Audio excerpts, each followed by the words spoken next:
Di ba po ligtas na tayo dahil sa sacrifice ni Jesus, as in wipe out lahat ng sins natin? Bakit pa po natin kailangang umiwas sa sins? Kung mapapatawad rin naman po, baby Christian. Because grace is not a license to sin. Pero baka ma-misinterpret niyo yung comment niya, yung sinabi niya dito, ayan, di ba? Ligtas na tayo.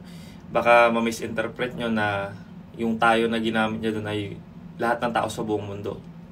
Sa dulo sabi niya, baby Christian siya. So, I assume yung word na tayo, tinutukoy niya doon yung mga Kristiyano. So, sasagutin natin to sa lens ng isang Christian. Yung tanong niya na, bakit pa kailangan umiwas sa kasalanan kung napatawad na naman na tayo? For those people na na-justify na, meaning may Holy Spirit na sila, yan yung may mga true and genuine faith kay Christ. Totoo po na ang mga Kristiyano, ang mga kasalanan natin, nabayaran na past, present, future sins.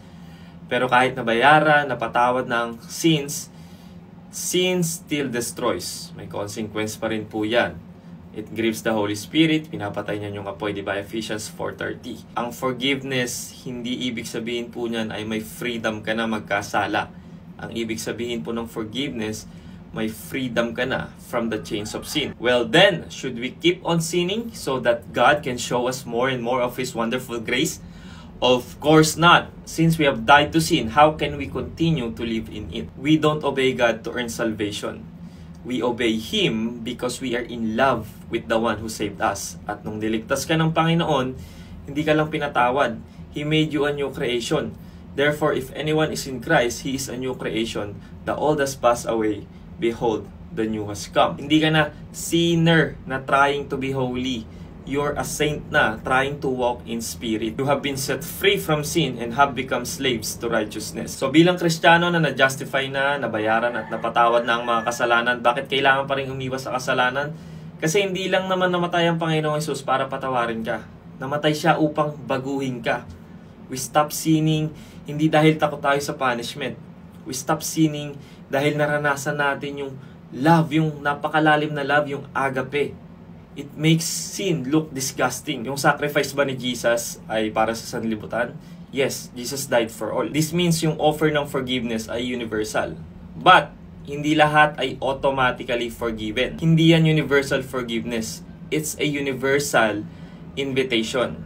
Ang salvation ay available to anyone and everyone regardless of background, past. Baka i-assume nyo kasi yung sinabi niya sa comment na wipe out. Lahat ng kasalanan ng tao ay nabura na. Kaya nga sabi sa John 3:16, for God so loved the world that He gave His one and only Son, that whoever believes in Him shall not perish but have eternal life. And sabi sa Acts 3:19, repent then and turn to God so that your sins may be wiped out. Yung salvation ay gift, hindi mo pwedeng bayaran. Let's say ito yung gift. Sa'yo na ba agad to? Tong gift, tong regalo na to, pag binigay ko, sa'yo na ba agad to? Hindi. You need to accept it first bago maging sa'yo. Diba? Kasi yung ibang tao, nire-reject yan. Paano magiging sa kanila yung gift kung nire-reject nila? Jesus died for all, but not all accept Him. But to all who did receive Him, who believed in His name, ano daw, He gave the right, binigyan niya ng karapatan. He gave the right to become children of God. Ang forgiveness po ay available para sa lahat. But applied only to those who believe. Parang ganito po yan. Let's say may medicine, may gamot na ino-offer na libre para sa buong mundo. Yung gamot, 100% effective, 100% free, 100% available. Pero kung tatanggihan mo yung gamot, magsasuffer ka pa rin sa sakit mo. Magsasuffer ka pa rin sa sakit mo, hindi dahil nag-fail yung gamot, kundi dahil nireject mong tanggapin yun. Ang Panginoong Hesus po, namatay siya para sa sanlibutan. Pero hindi niya pinupuwersa, hindi niya pinuforce yung salvation.